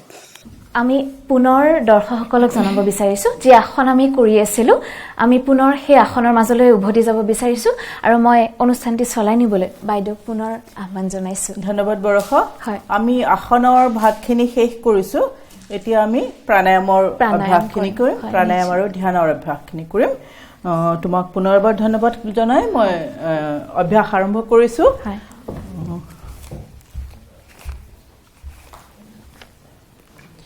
এইমাত্ৰ লাহতি ছাৰে কৈ গ'ল যে আজিকালি আমাৰ খুবেই শাৰীৰিক মানসিক সমস্যা, বিশেষকৈ মনৰ পৰা সৃষ্টি হয় আমাৰ শৰীৰৰ বেমাৰবোৰ। আমাৰ শৰীৰৰ অসুখবিলাকৰ উৎসটো হৈছে মন অশান্ত, মন অস্থিৰ, মনত ভয়, শংকা, অনাবৰত টেনশ্যন, ষ্ট্ৰেছ, মানসিক চাপ। আৰু ইয়ে গৈ আমাৰ শৰীৰৰ আমাৰ যিটো অৰ্গেন, শৰীৰৰ ভিতৰত যিটো অৰ্গেনেই ভাগেই আমাৰ অলপ দুৰ্বল থাকে তাত গৈ এফেক্ট কৰে আৰু লাহে লাহে বেমাৰবোৰ আৰম্ভ হয়। সেইকাৰণে কোৱা হৈছে যে আজিকালি যিবোৰ অসুখ বিসুখ সেইবোৰ চাইক'ছমেটিক ডিজিজ বুলি কোৱা হয়, যে মনৰ ইয়াৰ উৎস মন। আৰু যোগত কৈছে যে মনটো শান্ত কৰা। যোগৰ যিটো পৰিভাষা দিছে, যোগ চিত্ত বৃত্তি নিৰোধা, মানে মনৰ ভিতৰত চলি থকা মনটোক শান্ত কৰা, মনটোক শান্ত কৰা। এই মনটো শান্ত কৰা কিন্তু খুব সহজ কথা নহয় দেই। আটাইতকৈ যদি কঠিন কাম মনক শান্ত কৰাটোৱে। আপোনালোকে জানে মনটো যদি এই 1 ছেকেণ্ড মোৰ ইয়াত আছে, পিছৰ ছেকেণ্ডত হয়তো গৈ পেলাই বাহিৰত ক'ৰবাত ঘূৰি ফুৰিছে। আজি যদি দিল্লীত, এইমাত্ৰ যদি মই দিল্লীত আছোঁ, এইমাত্ৰত মই আকৌ দূৰদৰ্শনৰ মজিয়াৰ ভিতৰত আছোঁ। ইমান চঞ্চল মনক সেইকাৰণে কঠিন, মানে কণ্ট্ৰল কৰা খুব টান। আৰু যোগৰ প্ৰথমেই কৈছে মনক শান্ত কৰা, মনক শান্ত কৰা। আৰু তাৰ কাৰণে বিভিন্ন উপায় দিছে। আৰু তাৰে প্ৰথমে আমি কৈছোঁ আমাৰ 5টা স্তৰত আমি শৰীৰটোক ঠিক কৰিব লাগিব। প্ৰথম আমি যিখিনি আসন কৰিলোঁ এতিয়া, সেইখিনি আমাৰ শৰীৰৰ কাৰণে, শৰীৰটো নিৰোগী সুস্থ ৰাখিবলৈ। ইয়াৰ পিছত আমাৰ যিটো আমাৰ শৰীৰৰ মানৱ অস্তিত্ব হৈছে সেইটো হৈছে আমাৰ প্ৰাণ। গতিকে এই প্ৰাণ শক্তিটো, প্ৰাণৰ যিটো গোটেই শৰীৰতে তাৰ ৰোটেশ্যন হৈ থাকে, পৰিচালনা হৈ থাকে, তাক কণ্ট্ৰল কৰা, তাক সুস্থিৰ কৰা, ঠিকমতে ৰখা হৈছে। তাৰ বাবে যিখিনি অভ্যাস কৈছে সেইটো হৈছে প্ৰাণায়াম আৰু উশাহ নিশাহৰ অভ্যাস, কিছুমান ব্ৰিডিং এক্সাৰচাইজ। আৰু তাৰপিছত আমাৰ মনটোক শান্ত কৰি মানসিক স্তৰলৈ আহিম। প্ৰথমে অন্নময় কোষ, প্ৰাণময় কোষ, মনোময় কোষ।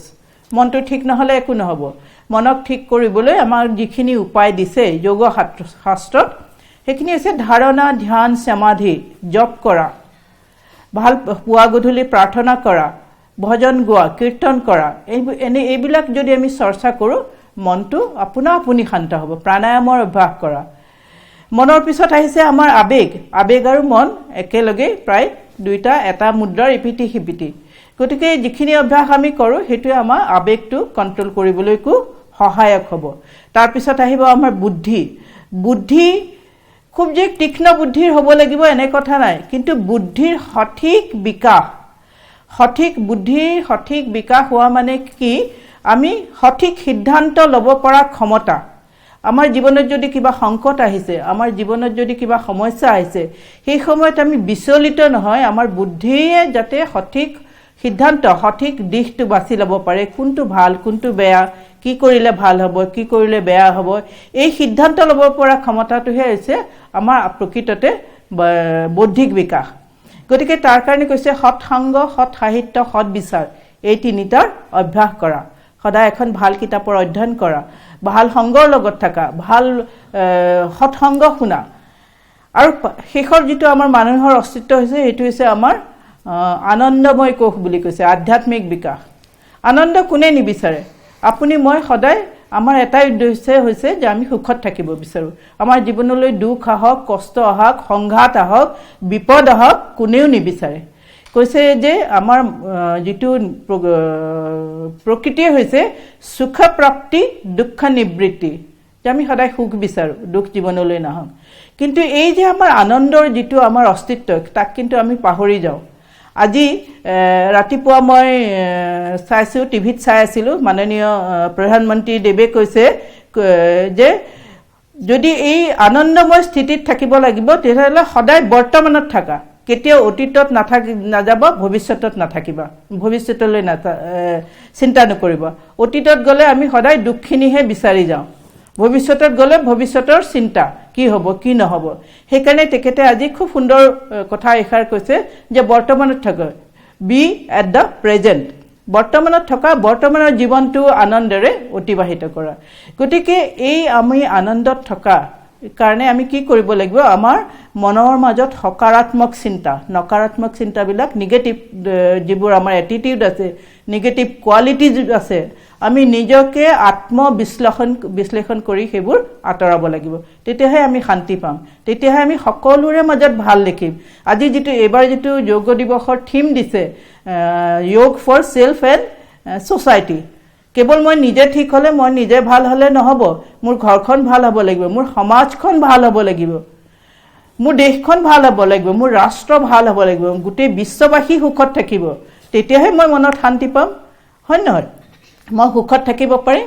সেইকাৰণে কেৱল নিজৰ স্বাৰ্থপৰতা এৰি নিস্বাৰ্থ ভাৱলৈ যোৱাটোৱে গতি কৰিব দিছে। আৰু প্ৰথমে নিজে তৈয়াৰ হোৱা, স্বামী বিবেকানন্দই কৈছিল বি এণ্ড মেক, প্ৰথমে নিজে তৈয়াৰ হোৱা, তাৰপিছত আনক তৈয়াৰ কৰা। আৰু আজিৰ থিমটো সেইটোৱে যে প্ৰথমে নিজে তৈয়াৰ, চেল্ফ, নিজৰ কাৰণে যোগ কৰা, নিজক শাৰীৰিক, মানসিক, আধ্যাত্মিক, বৌদ্ধিক বিকাশত উন্নতি কৰা, তাৰপিছত তোমাৰ সেই যিখিনি সকাৰাত্মক গুণ তোমাৰ আহিব সেয়া সমাজৰ মাজত বিলাই দিয়া, সমাজৰ ভালৰ কাৰণে কাম কৰা, প্ৰকৃতিৰ ভালৰ কাৰণে ভাল কৰা, গোটেই প্ৰাণী জগতৰ ভালৰ কাৰণে কৈছে যে বিশাললৈ লাহে লাহে নিজকে বিশালতাৰ পিনলৈ নিয়া, প্ৰসাৰণ কৰা, নিজৰ কেৱল ক্ষুদ্ৰ স্বাৰ্থৰ মাজত সোমাই নাথাকিবা। আৰু সেই সমাজৰ, যেতিয়াই আমি সমাজৰ ভালৰ কাৰণে, আপোনালোকে চাবচোন কেতিয়াবা কাৰোবাক কিবা এটা বস্তু দিলে, কাৰোবাক সহায় কৰিলে আপুনি মনটো ভাল লাগি যায়, নিস্বাৰ্থভাৱে কৰিব, নিজেই ভাল লাগি যাব। গতিকে সেই দিয়াৰ যিটো প্ৰৱণতা, ত্যাগ আৰু সেৱা, এই দুটা প্ৰৱণতা আমাৰ মাজত জাগ্ৰত কৰিব লাগিব, তেতিয়াহে আমি সমাজৰ কাম কৰিব পাৰিম, সমাজৰ ভালৰ কাম কৰিম। আৰু এয়া আমি কেনেকৈ, কিহৰ দ্বাৰা হ'ব? যোগ অভ্যাসৰ দ্বাৰা। আমাৰ যোগ অভ্যাস মানে কেৱল আসন কৰিছোঁ, প্ৰাণায়াম কৰিছোঁ সেয়া নহয়, আমাৰ গোটেই সমগ্ৰ দিনচৰ্যাটোৱে যোগময় হ'ব লাগিব। আমি সদায় ভাল চিন্তা কৰিব লাগিব, ভাল চাব লাগিব, ভাল আহাৰ খাব লাগিব, সময়ত জিৰণি ল'ব লাগিব। আমাৰ যিটো আমি কাম কৰোঁ, যিটোৱে আমাৰ প্ৰফেশ্যন, তাৰ প্ৰতি আমাৰ নিষ্ঠা থাকিব লাগিব, শ্ৰদ্ধা থাকিব লাগিব, ভক্তি থাকিব লাগিব। আমি তাক সেইভাৱে কাম কৰিলেহে আমি কামত পূৰ্ণ জাষ্টিফাই কৰিব পাৰিম। গতিকে এই সকলোবোৰ গুণৰ আপোনাৰ নিজৰ মাজত বিকাশ কৰক। আৰু এই বিকাশৰ সহায় কোনে কৰিব? আপোনাৰ যোগ অভ্যাস। আৰু আৰম্ভণি আমি ক'ৰ পৰা কৰিম? ক'ৰবাৰ পৰাতো আৰম্ভণি কৰিব লাগিব। গতিকে আৰম্ভণি হৈছে আমি সৰু সৰুকৈ ব্ৰিডিং এক্সাৰচাইজবোৰ কৰিলোঁ, লুজেনিং এক্সাৰচাইজ কৰিলোঁ, আসন কৰিলোঁ, সূৰ্য নমস্কাৰ কৰিলোঁ, প্ৰাণায়াম কৰিলোঁ। গতিকে মই ভাবোঁ সকলোৱে নিজৰ জীৱনত আজি এটা সংকল্প ল'ম আমি, লৈ পেলাই যোগ অভ্যাস যদি কোনোবাই কৰাও নাই, কেতিয়াও আৰম্ভ কৰা নাই, কোনো চিন্তা নকৰিব। মানুহৰ সাধাৰণতে মইতো কেতিয়াও কৰা নাই, আসনবোৰৰ কথা ছবি মনলৈ আহে, আৰু ইমান টান আসন কৰিব পাৰিমনে, এনেকুৱা ধৰণৰ এটা মানসিক প্ৰবৃত্তি হয়, প্ৰৱণতা হয়। কোনো চিন্তা নকৰিব। আজিকালি যোগ বা আসন প্ৰাণায়ামক ইমান মডিফাই কৰা হৈছে, ইমান চিম্প্লিফাই কৰা হৈছে যে যিকোনো আপোনাৰ অসুস্থতা থাকিলেও, বেমাৰ আজাৰ থাকিলেও চকীত বহি কৰিব পাৰিব, বিচনাত শুই কৰিব পাৰিব। কিন্তু মেইন কথা হৈছে আৰম্ভ কৰা। এটলিষ্ট আৰম্ভ কৰক, এটা সৰুকৈ ব্ৰিডিং এক্সাৰচাইজ কৰিয়ে আৰম্ভ কৰকচোন। আজি আপোনালোকে খুব ধুনীয়াকৈ আমি যোৱা 7 দিনৰ পৰা কৰ্মশালা কৰিছোঁ আৰু বৰ সুন্দৰকৈ কৰিব পৰা হৈছে দেখিছোঁ। এতিয়া আমি লুজেনিং আৰু আসনৰ পিছত আমি শিকিছিলোঁ প্ৰাণায়াম আৰু অকণমান ধ্যানৰ অভ্যাস। আহক আমি সেইখিনি কৰোঁ আটাই আকৌ এবাৰ, আৰু মোৰ লগত আশা কৰোঁ দৰ্শকসকলেও কৰি আছে, তেওঁলোকেও কৰিব পাৰিব। প্ৰাণায়াম আৰম্ভ কৰাৰ আগতে আমি প্ৰথমেই কৰিম কপালভাতি। কপালভাতি হৈছে প্ৰাণায়াম আৰম্ভ কৰাৰ আগৰ প্ৰিপেৰেশ্যন। কপালভাতি প্ৰাণায়াম নহয়, কপালভাতি এটা ক্ৰিয়া বুলি কোৱা হৈছে। ই এটা প্ৰিপেৰেশ্যন ফৰ দ্য প্ৰাণায়াম। কপালভাতিৰ দ্বাৰা আমাৰ শ্বাস নলীডাল সেইডাল পৰিষ্কাৰ হয়, যিটো নেজেল ট্ৰেক থাকে তাক পৰিষ্কাৰ কৰাৰ কাৰণে। আপুনি কিবা সুধিব খুজিছিল? বিচাৰিছোঁ যে আমি যেতিয়া যোগাভ্যাস কৰোঁ তেতিয়া আমি বিভিন্ন ধৰণৰ যোগ বা আসন প্ৰাণায়াম আমি কৰোঁ, এইবিলাকৰ কিবা একাধিক ক্ৰম বা এনেকুৱা ক্ৰম আছে নেকি যে এইটোৰ পিছত এইটো কৰিলে সুফল পোৱা যায়? কাৰণ আমি ঘৰত কৰিলে কেতিয়াবা মানে এই ধৰণৰ ক্ৰমত নাথাকে, আমাৰ মনত ঠিক তেনে নাথাকিলে আমি কোনটোৰ খুব সুন্দৰ প্ৰশ্ন কৰিছে আপুনি। ক্ৰমত কৰিলে এতিয়া আমি আৰম্ভণিতে কি কৰিছোঁ, প্ৰাৰ্থনা কৰিছোঁ। সদায় এটা সুন্দৰ পৰিষ্কাৰ ৰুমত কৰিব য'ত ভাল বতাহ, শুদ্ধ বতাহ পৰিচালনা হয়। সাধাৰণতে AC বা ফেন চলাই কৰাটো নকৰিব, তথাপি ফেন চলাই কৰিলেও কৰিব পাৰে, অলপ একদম কমত ফেনৰ স্পীড ৰাখিব, কিন্তু কেতিয়াও ACত নকৰিব। ACত হয় কি, সদায় ACৰ ভিতৰত অক্সিজেন, আমি জানো অক্সিজেনৰ পৰিমাণটো কমি যায়। আৰু আমাৰ প্ৰাণায়াম আৰু ব্ৰিডিং এক্সাৰচাইজৰ উদ্দেশ্যই হৈছে যে আমাৰ যাতে শৰীৰৰ ভিতৰত বেছিকৈ অক্সিজেন যায়। গতিকে সেইটো চাব, এটা শুদ্ধ বাতাবৰণ ল'ব, ধুনীয়াকৈ য়োগা মেট এখন পাৰি ল'ব, আৰু প্ৰথমে আৰম্ভণি কৰিব এটা সৰু মন্ত্ৰৰ দ্বাৰা। মন্ত্ৰৰ দ্বাৰা এইকাৰণে কৈছোঁ, মন্ত্ৰই পৰিৱেশটো গঠন কৰে। 3 বাৰ ওংকাৰ কৰিলে যি মন্ত্ৰ হওক, ইয়াত আমি সংগচ্ছদম কৰিছোঁ, কিন্তু আপোনালোকে যিকোনো মন্ত্ৰ মাতিব পাৰে, সহনাভৱতো ক'ব পাৰে, আৰু বাইদেৱে যিটো প্ৰথমেই কৈছে যোগে নে চিত্তেস্য পদে নে ৱাচাম, সেইটো মাতিব পাৰে। গতিকে যিকোনো মন্ত্ৰ এটাৰে আৰম্ভ কৰে। মন্ত্ৰৰ এটা শক্তি থাকে, সেই মন্ত্ৰই আমাক শাৰীৰিক মানসিকভাৱে শক্তিশালী কৰি তোলে। তাৰপিছত আপুনি অকণমান শিথিলীকৰণ ব্যায়াম কৰিব, লুজনিং এক্সাৰচাইজ যিটো কয়।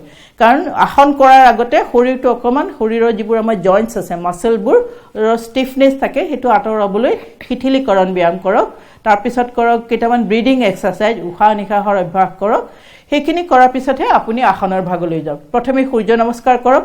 সূৰ্য নমস্কাৰ ইটছেল্ফ ইজ এ কম্বিনেশ্যন অফ লুজেনিং, আসন, ব্ৰিডিং, তিনিটাই কৰে। যদি আপুনি সূৰ্য নমস্কাৰ কৰে গোটেইখিনিয়ে আহি যাব। তাৰপিছত আপুনি আসন কৰক। আসনৰ যিটো আমি ছিকুৱেঞ্চত আজি কৰিছোঁ, প্ৰথমে আমি থিয় হৈ কৰিছোঁ, বহি কৰিছোঁ, পেট পেলাই শুই কৰিছোঁ, পিঠি পেলাই শুই কৰিছোঁ, এইটো ছিকুৱেঞ্চত কৰক। আপোনাৰ সময় আপুনি যিমানখিনি দিব পাৰে সিমান সময়ত আপুনি আসন ভাগ কৰি ল'ব। কোনোবা দিনা ধৰক ষ্টেণ্ডিঙৰ এটা কৰিলে, ছিটিঙৰ 2টা কৰিলে, পিঠি পেলাই শুই কৰা কৰিলে 2টা, এনেকৈ আপোনাৰ সময় অনুযায়ী এই ষ্টেপ বাই কৰিব। কৰি শেষত গৈ পেলাই সদায় শৱাসন কৰিব। গোটেইখিনি ধৰক এই গোটেই আপুনি লুজেনিং, ব্ৰিডিং, সূৰ্য নমস্কাৰ, আসন কৰিলে আধা ঘণ্টা সময় লাগিল। আধা ঘণ্টা সময়ৰ পিছত আপুনি 5 পৰা 10 মিনিট সময় সম্পূৰ্ণ বিশ্ৰাম ল'ব, শৱাসন কৰিব। শৱাসনৰো কিছুমান টেকনিক আছে, বিশেষকৈ চিম্পলি আপুনি শুই দিব আৰু গোটেই শৰীৰটো শিথিলকৈ এৰিব আৰু মনটো এঠাইত একাগ্ৰ কৰিব, আৰু মনেৰে ভাবিব যে শৰীৰৰ গোটেই এটা এটা ভাগ শিথিল হৈছে। শৱাসন কৰাৰ পিছতহে প্ৰাণায়ামৰ অভ্যাস কৰিব। প্ৰাণায়াম কৰে, ধ্যান কৰে। আমি যেতিয়া অষ্টাংগ যোগ বুলি কওঁ, ৰাজযোগৰ 8টা ভাগ কৈছে, তাতো সদায় চাব ষ্টেপ বাই ষ্টেপ আহিছে। প্ৰথমে কৈছে য়ম নিয়মৰ অভ্যাস কৰক, তাৰপিছত আসন, তাৰপিছত প্ৰাণায়াম, তাৰপিছত প্ৰত্যাহাৰ, এইখিনিক কৈছে বহিৰংগ যোগ। আৰু ডাইৰেক্ট যিটো আমি মনৰ লৈ পেলাই আমি যিখিনি অভ্যাস কৰোঁ তাক কৈছে অন্তৰংগ যোগ। অন্তৰংগ যোগত আছে ধাৰণা, ধ্যান, সমাধি। গতিকে বহিৰংগ যোগ, অন্তৰংগ যোগ, এই গোটেইখিনি আমি জীৱনত কৰিব লাগিব। য়ম নিয়ম হৈছে কিছুমান অনুশাসন। য়মৰ যিখিনি অনুশাসন কৈছে সেয়া বাহিৰ জগতৰ প্ৰতি, সমাজৰ প্ৰতি, এই বিশ্বখনৰ প্ৰতি, প্ৰকৃতিৰ লগত আমাৰ কেনেধৰণৰ ব্যৱহাৰ হ'ব লাগে। আৰু নিয়মখিনি কৈছে আমাৰ নিজৰ লগত আমি নিজৰ কিখিনি ব্যৱহাৰ কৰিম সেইখিনি কৈছে। মই কেৱল নামকেইটা কৈ দিওঁ। য়মত কৈছে অহিংসা, সত্য, অস্তেয়, ব্ৰহ্মচৰ্য, অপৰিগ্ৰহ, এইকেইটা পালন কৰিব দিছে। আৰু নিয়মত কৈছে যিখিনি আমি নিজৰ কাৰণে কৰিম, শৌচ, সন্তোষ, তপস, স্বাধ্যায়, ঈশ্বৰ প্ৰণিধান।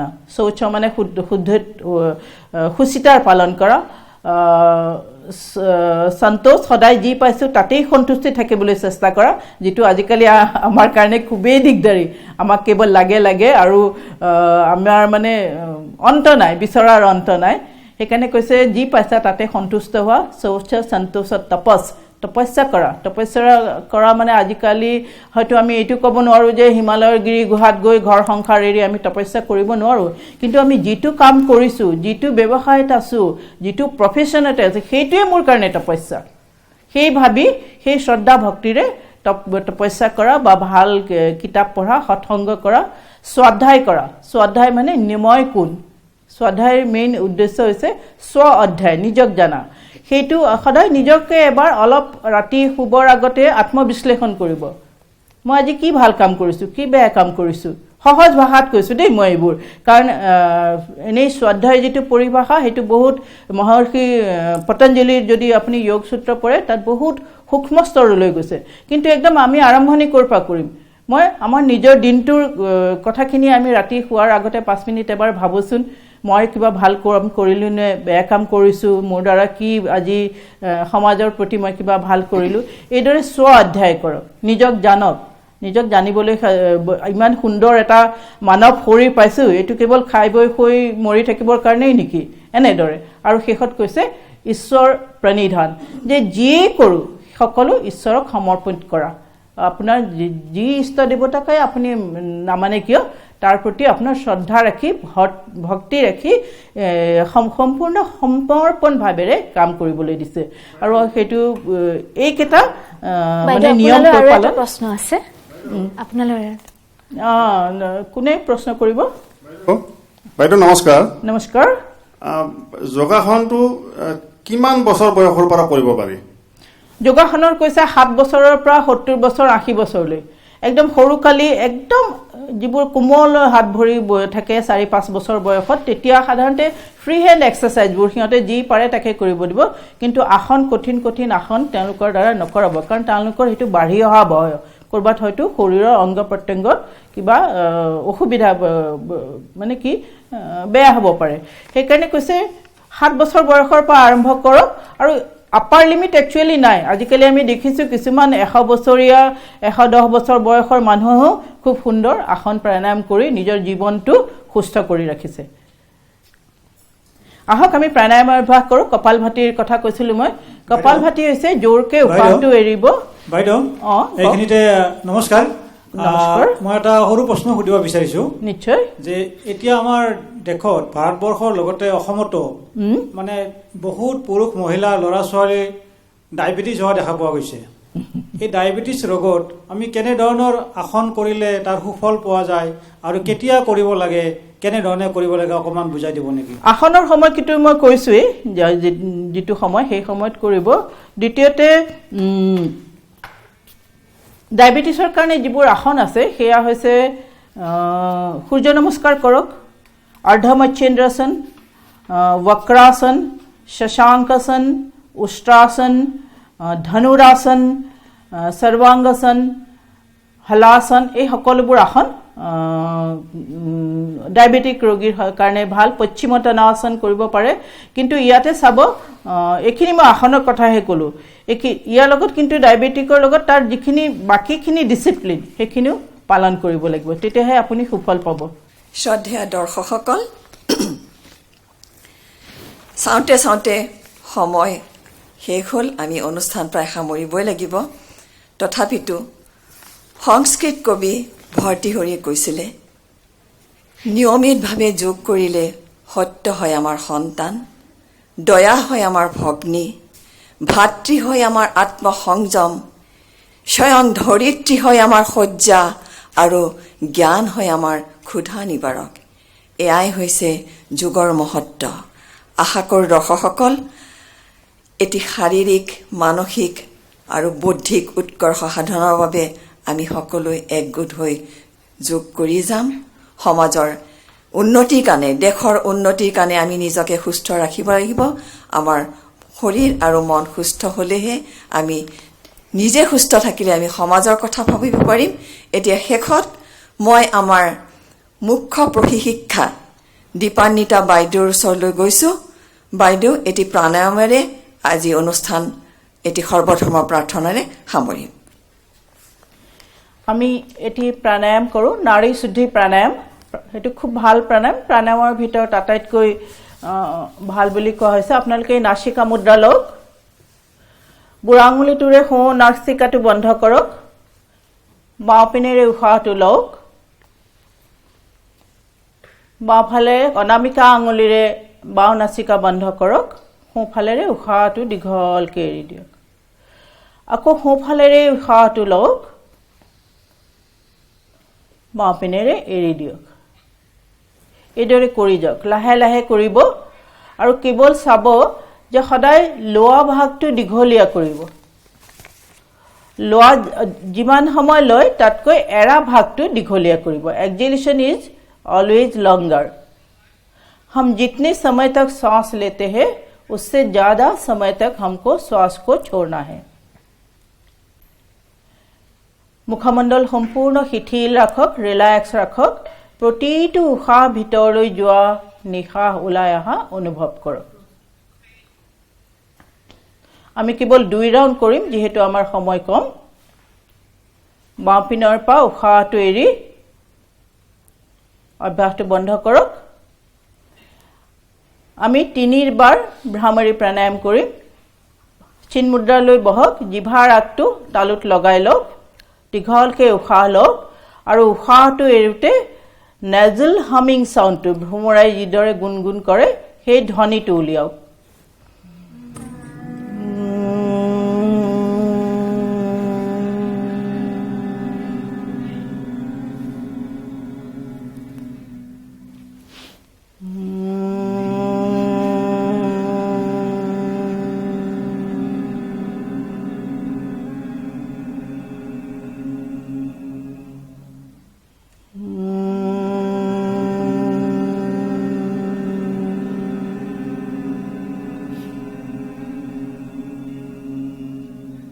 মনৰ ভিতৰত এক ধুনীয়া প্ৰশান্তিৰ অনুভৱ কৰক। শৰীৰ মনত এক ধুনীয়া শান্ত অনুভূতি।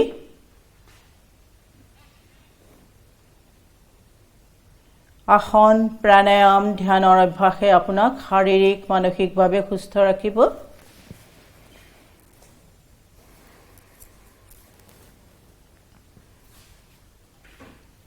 আমি প্ৰাৰ্থনাৰে সামৰিম। আটায়ে হাতযোৰ কৰক। শান্তি মন্ত্ৰ আটায়ে একে লগত কম। সৰ্বে ভৱন্তু সুখিনঃ, সৰ্বে সন্তু নিৰাময়াঃ, সৰ্বে ভদ্ৰাণি পশ্যন্তু মা কশ্চিৎ দুঃখভাগ্ ভবেৎ। ওম শান্তি শান্তি শান্তি। এবাৰ লাহেকৈ দুইখন হাতৰ তলুৱা ঘঁহি গৰম কৰক। লাহেকৈ হাতৰ তলুৱাটোৰে চকুহালি ঢাকি ধৰক। হেঁচি নিদিব, কেৱল গৰম সেকটো লাগিবলৈ দিয়ক।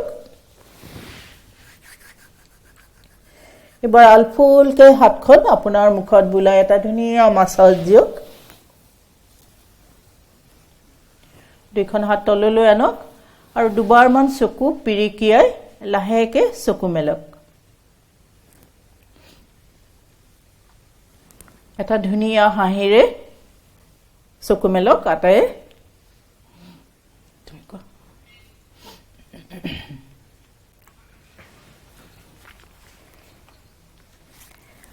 যোগ ভাৰতৰ পুৰণি পৰম্পৰা আৰু এই পৰম্পৰাই আমি আজি বিশ্ব দৰবাৰত স্থান লাভ কৰিবলৈ সক্ষম হৈছোঁ।